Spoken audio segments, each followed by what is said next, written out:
ಅವಶ್ಯಕತೆ ಏನಿಲ್ಲ. ಆ ಸಿನಿಮಾಗೋಸ್ಕರ ಮಾಡ್ಬೇಕಾ? ಕನ್ನಡ ಸಿನಿಮಾಗಳಿಗೋಸ್ಕರ ಕನ್ನಡ ಚಲನಚಿತ್ರ ವಾಣಿಜ್ಯ ಮಂಡಳಿ ಏನ್ ಮಾಡಿದೆ? ಏನ್ ಹೋರಾಟಗಳು ಮಾಡಿದೆ?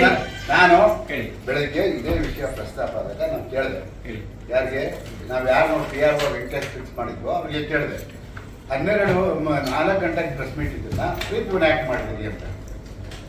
ಅವ್ರೊಂದು ಮಾತು ಹೇಳಿದ್ರು, ಸರ್ ಗೊತ್ತಿಲ್ಲ, ನಾನು 12ವರೆಗೆ ಪ್ರೆಸ್ ಮೀಟ್ ಮಾಡಿದ್ದೆ, ಅದು ಯಾರು ಅಲ್ಲಿ ಕಮಲಾ ಹಾಸನ್ದು 4 ಗಂಟೆಗೆ ಇದೆ, ಅದಕ್ಕೋಸ್ಕರ ನಾವ್ಯಾರು ಬರಲ್ಲ, ದಯವಿಟ್ಟು ಅದನ್ನ ಪ್ರೀಕೋಡ್ ಮಾಡ್ಕೊಳ್ಳಿ, ಇಲ್ಲಾಂದ್ರೆ ಆಗಲ್ಲ, ನಾವೆಲ್ಲ ಮಾಧ್ಯಮದವರೆಲ್ಲ ನಾವು ಅಲ್ಲಿ ಹೋಗ್ಬೇಕು ಅಂತ ಅವ್ರು ಹೇಳಿದ್ರು.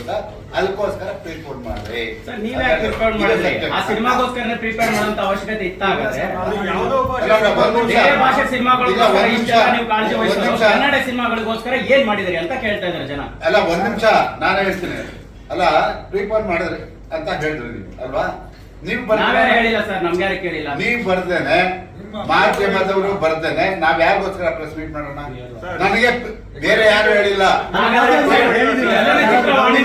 ಚಲನಚಿತ್ರ ವಾಣಿಜ್ಯ ಮಂಡಳಿಗೆ ಒಂದು ತಾಕತ್ತು ಇದ್ದಿದ್ರೆ ಆ ಸಿನಿಮಾದ ಪ್ರೆಸ್ ಮೀಟ್ ನ 2 ಅವರ್ ಲೇಟ್ ಮಾಡಿ ಅಂತ ನೀವ್ ಹೇಳ್ಬೋದಿತ್ತಲ್ಲ. ಅದು ಯಾಕಾಗಬಾರ್ದಿತ್ತು? ಅಂದ್ರೆ ಪರಭಾಷೆ ಅವ್ರ ಬಗ್ಗೆ ನಾವೆಲ್ಲ ಬಕ್ಕಂಡೆ ಇರ್ಬೇಕಾ?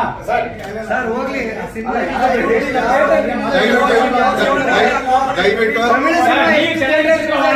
ಯಾವಾಗಾದ್ರೂ ನಿಮ್ಮ ನಿಲುವಿಗೆ ಬೇಕಾಗಿದ್ದ ಮಾಧ್ಯಮಕ್ಕೆ ಮಾತ್ರ ಪ್ರಚಾರಕ್ಕೆ ಬಳಸ್ಕೊಳ್ಳುವಂತದ್ದಾಗಿದೆ. ಇದನ್ನ ಚೇಂಜ್ ಮಾಡ್ಕೊಳ್ಳುವಂತ ತಾಕತ್ತಿಲ್ವಾ? ಎಷ್ಟೋ ವಿಷಯಗಳಲ್ಲಿ ಇದೇ ಆಗ್ತಿದೆ ಸರ್.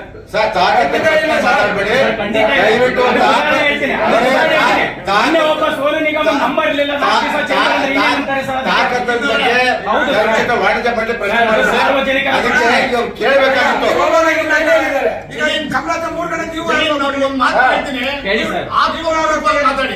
ಆತ್ಮವಂಚನೆ ಮಾಡ್ಕೋಬೇಡಿ. ಸಪೋಸ್ 3 ಗಂಟೆಗೆ ನಾವು ಕರೆದಿದ್ರೆ ನೀವೆಲ್ಲರೂ ಎಲ್ಲಿರ್ತಿದ್ರಿ?